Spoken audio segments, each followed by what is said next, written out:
Today we're going to talk about Africa and the Americas. The first encounters between Europeans and Africans took place in the 1400s. By then, diverse societies had emerged in Africa, and Islam, spread by Muslim traders, had become an important force on the continent. I mentioned when we talked about exploration how the Portuguese start exploring the western coast of Africa in the early to mid 1400s, and it's at this time that Europeans first encounter Africans. And Europeans end up bringing new influences to Africa.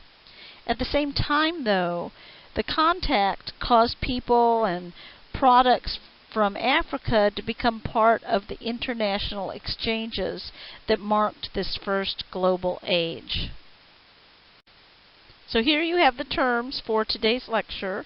Make sure that you write them all down and then listen for them as we go through the lecture itself. In the 1400s, Portuguese ships explored the coast of West Africa, looking for a direct sea route to India. As they did this, they built a string of small forts all along the West African coast, and they used these to trade for gold, collect food and water, and repair their ships. African rulers set the terms for trade.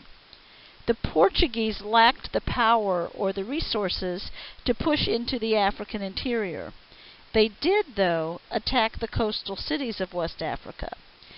And many of these cities were hubs of international trade. So with muskets and cannons blazing, the Portuguese came in, expelled the Arabs who controlled the trade, and took over this commerce for themselves. But the Portuguese, in the end, did not gain a lot of profit for these victories. So they gained control of the trade, but it really didn't fill their pockets. Trade between the interior and the coast soon dwindled. And by 1600, the once prosperous coastal cities had sunk into poverty. Other Europeans soon followed the Portuguese into Africa. The Dutch, the English, and the French ended up establishing forts all along the western coast of Africa. And like the Portuguese, they exchanged muskets, tools, and cloth for gold, ivory, hides, and slaves. Here you see the areas along the West African coast that were the hubs of the slave trade. These are the African kingdoms through which the slaves came.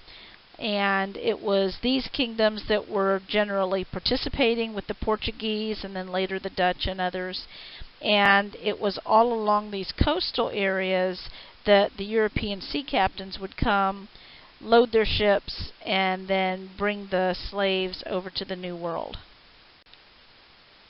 In the 1500s, Europeans began to view slaves as the most important item of African trade. Slavery wasn't new. It had existed in Africa as elsewhere around the world since ancient times. You know, if you look back throughout ancient history, you see ancient Egypt, Greece, Rome, India, so forth. Many ancient civilizations often enslaved defeated foes. Our word slave, in fact, comes from the Roman Empire. They enslaved or they captured a number of Slavic people, and these were people from southern Russia. The Romans would capture them and then force them to work as unpaid laborers.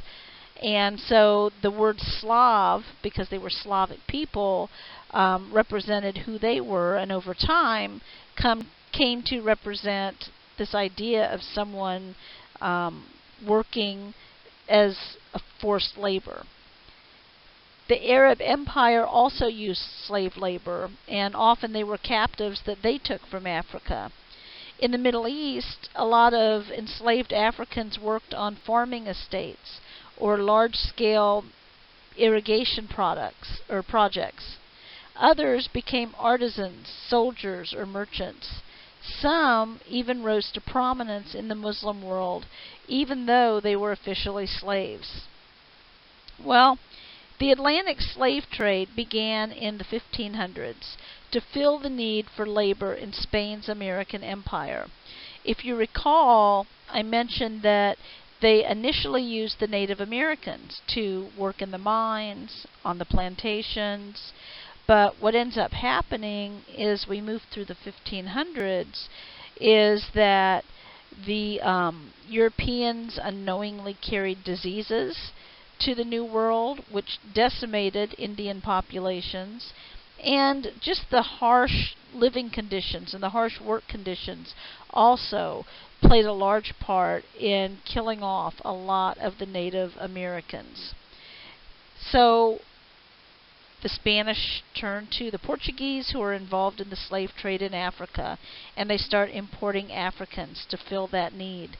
And in the next 300 years, it grew into a huge and profitable business. Every year, traders shipped tens of thousands of enslaved Africans across the Atlantic to work on tobacco and sugar plantations in the Americas. Now, Europeans seldom took part in the slave raids. Instead, they relied on African traders to bring captives from the interior to coastal trading ports. And there, the captives were exchanged for things like textiles, metalwork, rum, tobacco, and most especially weapons and gunpowder. And what you see here in this picture is people who have been taken as prisoner being marched from wherever they live over to the west coast, where they will be sold and loaded onto the slave ships. Once they were purchased, the Africans were, as I said, sold. They were packed onto slave ships and actually spent most of their time below decks of these slave ships. For enslaved Africans, the Middle Passage, as Europeans called the voyage, was a horror.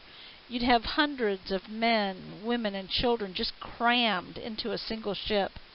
And these slave ships became known as floating coffins, on which up to half of the Africans on board would die from disease or brutal mistreatment. Sometimes enslaved Africans would commit suicide by leaping overboard. Others tried to seize control of the ship and return to Africa. This horrific journey lasted from 4 to 6 weeks, and in the early days, as I said, up to about 50% of the slaves on board would die. And you can see here on this map the journey and its various destinations, leaving from the various ports along the west coast of Africa, traveling mainly to the New World, to South America, where the Spanish and Portuguese had colonies, and up to North America once we get into the 1600s and the English colonists start importing slaves, and then a few to Spain and Portugal themselves. Well, here is an account published in 1788 by a man named Alexander Falconbridge. He was a doctor who served as a ship's surgeon on a slave ship, and here's what he wrote. They are commonly fed twice a day. Their food is served up to them in tubs, about the size of a small water bucket. They are placed round these tubs in companies of 10 to each tub, out of which they feed themselves with wooden spoons. These they soon lose, and when they are not allowed other, they feed themselves with their hands. Their allowance of water is about half a pint each at every meal. Upon the negroes refusing to take sustenance, I have seen coals of fire, glowing hot, put on a shovel, and placed so near their lips as to scorch and burn them. And this has been accompanied with threats of forcing them to swallow the coals, if they any longer persisted in refusing to eat. Exercise being deemed necessary for the preservation of their health, they are sometimes obliged to dance, when the weather will permit their coming on deck.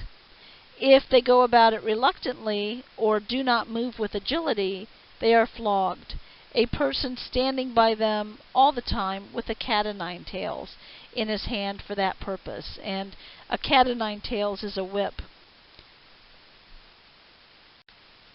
So as you can see, the treatment of these people was horrific. And here you see a scale or a model of the below decks of one of these ships, and this is typical. And you can see how tightly the people were packed in, like sardines, because the goal was to ship as many slaves as possible over to the New World on each voyage. And the slave traders recognized that they would lose some of them along the way, and so for that reason too, they wanted to bring as many as possible. And you can look at this and see that these people have hardly any room to move, and they spent the majority of their days chained down on their bunks. So here you see another view of one of these slave ships. And again, these people were packed in there like sardines. They could barely move. And again, for the majority of their time on the ship, they are chained down. Now, some African leaders tried to slow down the transatlantic slave trade, or even to stop it altogether. And they used different forms of resistance. But in the end, unfortunately, the system that supported the trade was simply too strong for them to resist. So I want to tell you about the efforts of a couple of these leaders. One of these leaders was Afonso I of Congo. And you can see on the map with the blue shaded area where his kingdom was located. He was an early voice raised against the slave trade, and he had a kingdom in West Central Africa. He was born Nzinga Mbemba, and as a young man, he came into contact with Portuguese missionaries. He was tutored by them, and in 1491 he was baptized, and he took the Christian name Afonso. Well, he was really impressed by his early contacts with the Portuguese, and because of that, he dreamed of building a modern Christian state in Congo. In 1505, he became king, and he called on Portuguese missionaries and teachers and technical experts to help him develop Congo. He sent his sons to Portugal to be educated in Christian ways. Soon, though, he started to get worried, because every year more and more Portuguese arrived in Congo to buy slaves. They offered such high prices that government officials and local chiefs were eager to become involved in the business. But what he noticed was that even the Christian missionaries got involved in the slave trade. They began to buy and sell Africans. In 1526, Afonso wrote in dismay to the King of Portugal. He wrote, "Merchants are taking every day our natives, sons of the land, and sons of our nobles and vassals and our relatives, because the thieves and men of bad conscience grab them and get them to be sold. Our country is being completely depopulated." He insisted that, quote, "It is our will that in these kingdoms there would not be any trade of slaves nor outlet for them." Congo, he stated, could benefit from contacts with Europe, but the trade in human lives was evil. Unfortunately, his appeal failed, and the slave trade continued.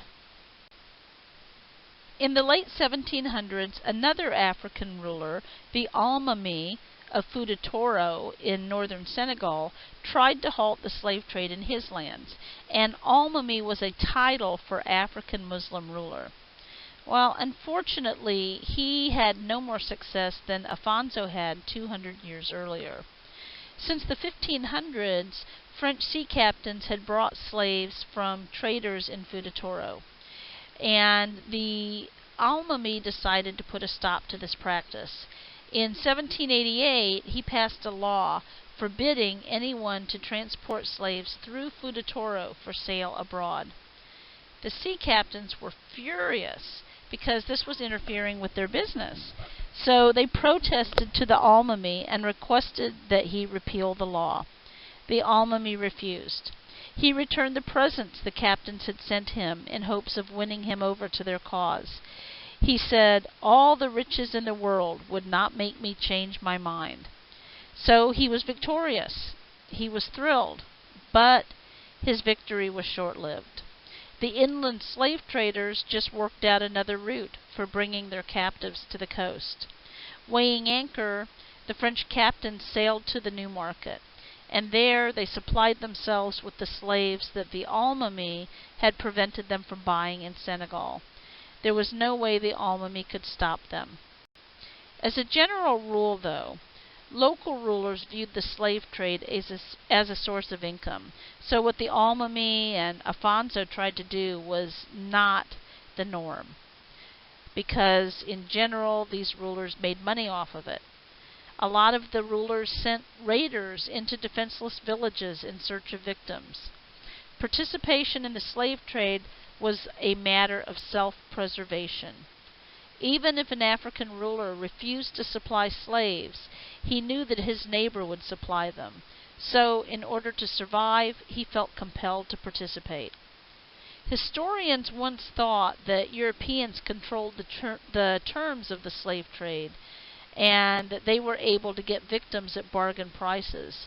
It's clear now, though, that African intermediaries, merchants, members of local elites or rulers were very active in the process.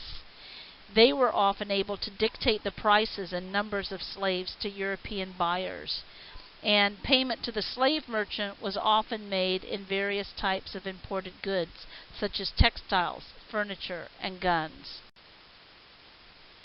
Historians are still debating the number of Africans who were affected by the Atlantic slave trade.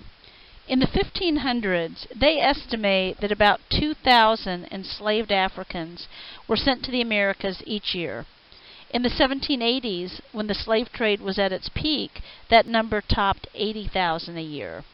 Most slaves were sold to work in mines or on plantations, the first one of which was established in 1516 in Hispaniola, and today that's Haiti and the Dominican Republic. Later, there will be many, many more, spreading across Mexico, the Caribbean, Central and South America. Sugar was a major cash crop, but later tobacco, rice, indigo, coffee, and cotton will also be grown. Plantations especially were heavily dependent on slave labor. By the 1800s, when the overseas slave trade was finally stopped, an estimated 12 million enslaved Africans had reached the Americas. Another 4 million probably died under the brutal conditions of the voyage between Africa and the Americas. The slave trade had other results too.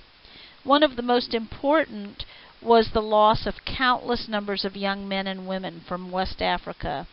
The region as a whole recovered, but the population from the population drain. But with their youth captured, some societies and small states just disappeared forever.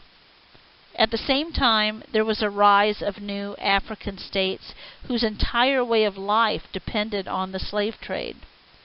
The political effects of the slave trade were also devastating. The need to maintain a constant supply of slaves led to increased warfare and violence. Coastal or near-coastal African chiefs and their followers, armed with guns acquired from the slave trade or from the trade in slaves, increased their raids and wars on neighboring peoples. A few Europeans lamented what they were doing to traditional African societies.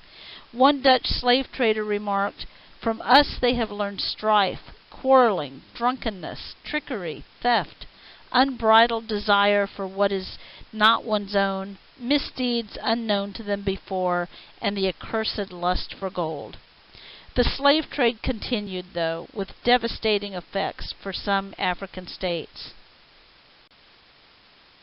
One state that was really impacted in a negative way by the slave trade was the state of Benin. And you can see here on the map, the area highlighted in red, that's Benin. Well, initially, This was a brilliant and creative society, and this is back in the 16th century. But Benin was pulled into the slave trade. As the population declined and warfare increased, the people of Benin lost faith in their gods. Their art deteriorated, and they had been known for their art before. Human sacrifice became more common. When the British arrived at the end of the 19th century, they found a corrupt and brutal place. It took years to discover the brilliance of the earlier culture destroyed by slavery. Let's look at the Asante Kingdom. In the late 1600s, there was a military leader by the name of Aski Tutu, and he won control of the trading city of Kumasi. From there, using that as a base, he conquered neighboring people and ended up organizing the Asante Kingdom. He basically merged all this territory that he'd conquered together, and it became this new kingdom. Aski Tutu claimed to rule by divine right. Leading chiefs served as a council of advisors, but were subject to the royal will. Officials, chosen by merit rather than birth, supervised an efficient bureaucracy. They managed the royal monopolies over gold mining and the slave trade.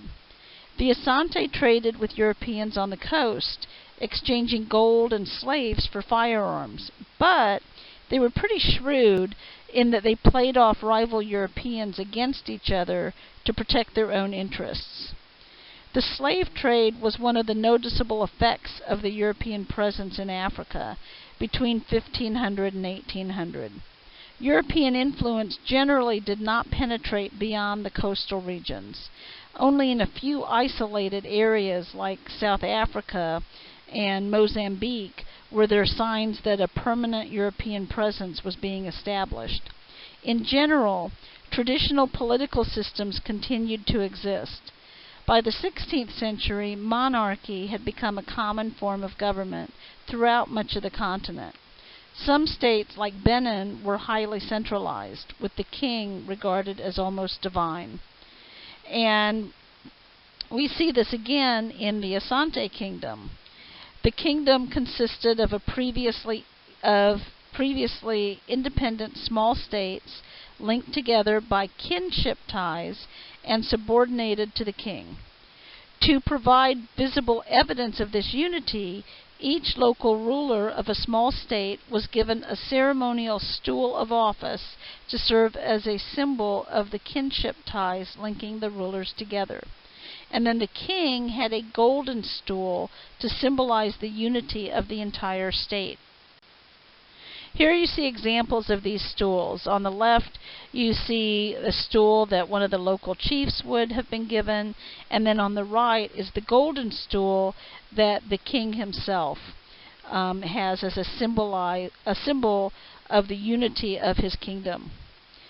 In 1900, the British were trying to take over this area, and today it's known as Ghana. And when they claimed this area, they also claimed the Asante's golden stool for their own Queen Victoria. A British representative told the Asante leaders, "You have failed to give to the Queen, who is paramount, the paramount power in this country, the stool to which she is entitled. Where is the golden stool? Why am I, as the Queen's representative, not sitting on the golden stool at this moment?" Well, the British did not understand that the Asante ruler would never have thought of sitting on the golden stool. It wasn't a chair, it was a sacred religious symbol, not a mere throne.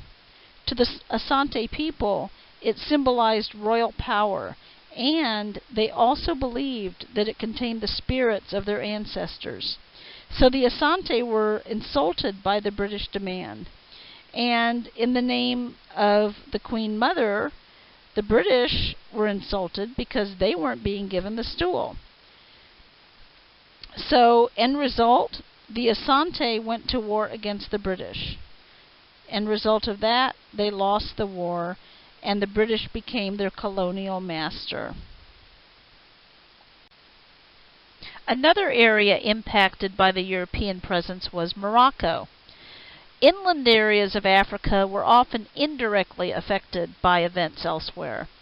In this area of the Western Sahara, for example, we see the shifting of trade routes toward the coast, and that's because of the slave trade, and this led to the weakening of some old existing trading empires.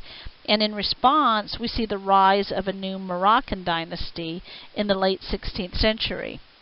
Morocco had for a long time hoped to expand its influence into the Sahara in order to seize control over the trade in gold and salt.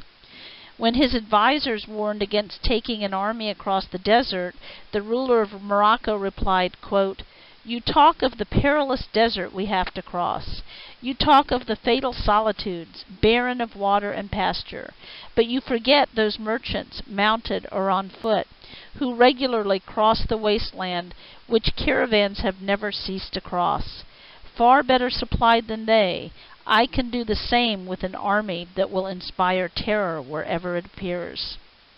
Well, in 1590, after a 20-week trek across the desert, the Moroccan forces defeated the Songhai army, and the Songhai was the empire that had been there previously. So they defeated the Songhai army and then occupied the great trading center of Timbuktu. Eventually, the Moroccans were forced to leave, but Songhai was beyond recovery. Its next 2 centuries were marked by civil disorder, and the Moroccans began to trade with the Europeans. So, in some instances, African states allied with one another to force Europeans to respect their control of trading operations. At the same time, some African states occasionally relied on the support of European powers against inland rivals. Some, like the Asante Kingdom, established at the end of the 17th century, profited from their favorable positions to take advantage of the rise of the slave trade. The demands of the slave trade and the desire for economic profit also contributed to an increase in conflict among the states in the area. The growing European presence in Western Africa led to the first appearance of Christianity there. A key element in European voyages of exploration was an effort to destroy the Arab monopoly of trade with the East, but the missionary impulse was also there. It was by no means absent. During their early years in Africa, the Portuguese had engaged in some missionary activity. When Portuguese authority declined, though, the small Christian communities virtually disappeared. Portugal's European successors, the English, the Dutch, and the French, didn't make much effort to combine their trading activities with the message of the gospel. And except for the tiny European foothold in South Africa and the isolated kingdom of Ethiopia, Christianity was unable to reach its goal of stopping the spread of Islam in Africa. And if you recall, that had been one of Prince Henry the Navigator's initial motives. In the 1700s and early 1800s, an Islamic revival spread across West Africa. And it began among a group of people called the Fulani, who lived in northern Nigeria. A Fulani scholar and preacher by the name of Usman Dan Fodio denounced the corruption of the local Hausa rulers. And these rulers were Muslim in name only, meaning technically they were Muslim, but they did not live their lives according to the beliefs or the laws of Islam.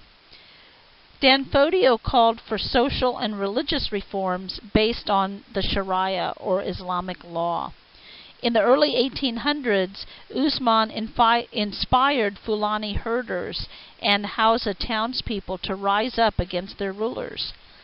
Usman and his successors set up a very powerful Islamic state, and under their rule, literacy increased, local wars quieted, and trade improved. Their success inspired other Muslim reform movements in West Africa. Between 1780 and 1880, more than a dozen Islamic leaders rose to power, replacing old rulers or founding new states in the western Sudan. So now we're looking down towards the south to South Africa. And over the span of many centuries, Bantu-speaking peoples had migrated into southern Africa.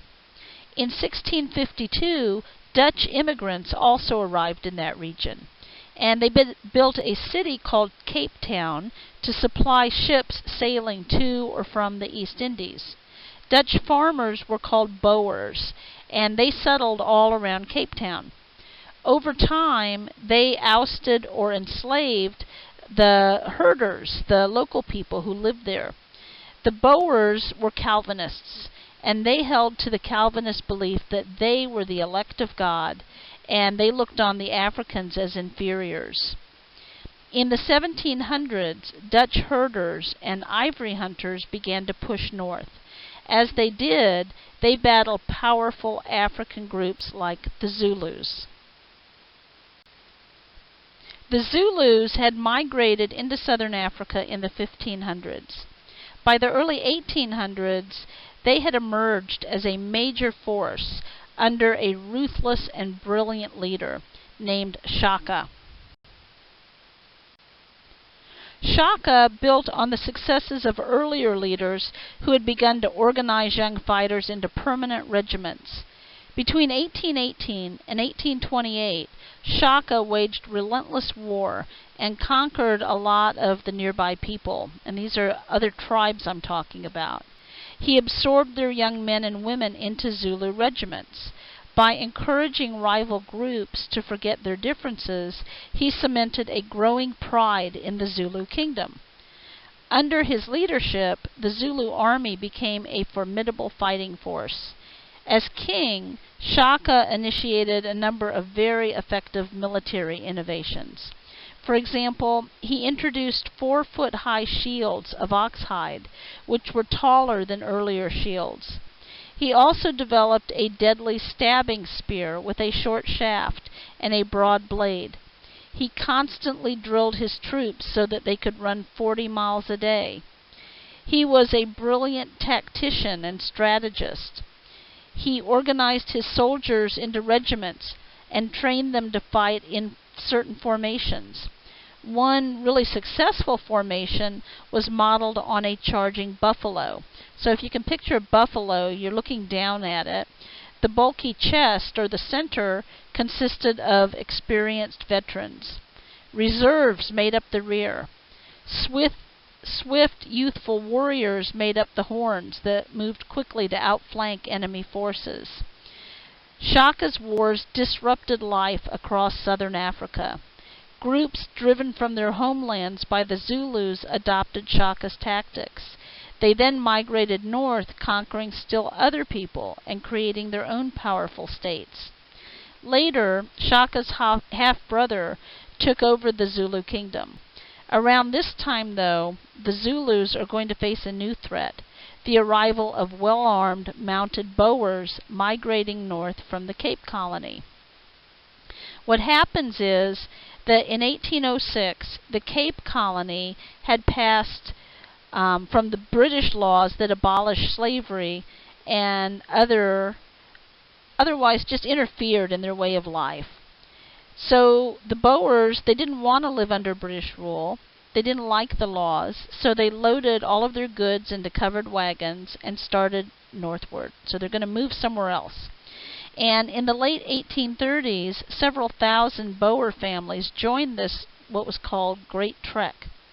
As they traveled northward, the Boers came into contact with the Zulus, and fighting broke out pretty quickly. At first, the Zulu regiments held their own. Unfortunately, though, for the Zulus, in the end, Zulu spears just could not hold back Boers armed with guns. And the struggle for control of the land is going to rage on until the end of the century. So we're going to see the Zulus fighting the Boers and other Europeans for the rest of the 1800s. So what was the impact of all of this on the New World? Well, conditions for the slaves were very harsh and led in many cases to resistance and rebellion. This consisted of everything from half-hearted work effort on the part of slaves to sabotage, flight, and actual revolts. The only successful slave revolt was in French-controlled Saint-Dominique in 1793. Later, it was renamed Haiti. And this was a French colony, and the slaves revolt, they win, and they force the French out. And this is going to be very important for the United States. And this is because as long as the French had a foothold in Haiti, or Saint-Dominique, they felt it was vital to maintain their land on the continent as well. Saint-Dominique actually supplied many of the French settlers living on the continent. Once the French lost Saint-Dominique, they began to lose interest in the territory they controlled on the mainland. And early in the 1800s, Napoleon Bonaparte is controlling France.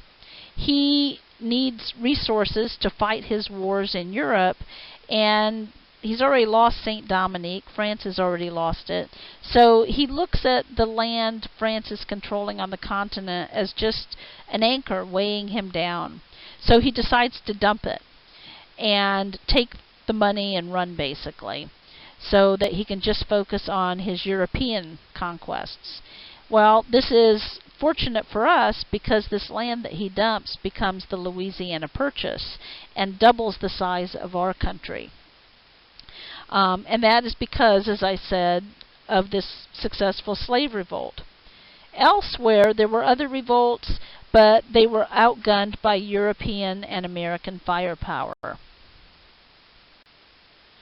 Finally, we see the slave trade coming to an end, starting with Denmark in 1803, followed by Britain in 1807, the U.S. in 1808, France in 1814, the Netherlands in 1817, and Spain in 1845. What this means is that even though the trade of slaves is illegal, you can still own slaves, so possession remains legal.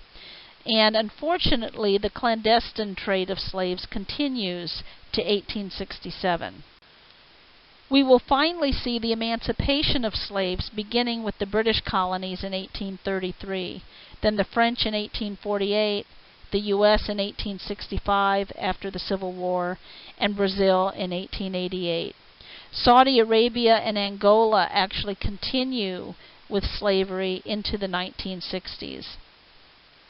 And so, as you can see, European conquest, the slave trade, and just the impact of the Europeans on the African continent was huge.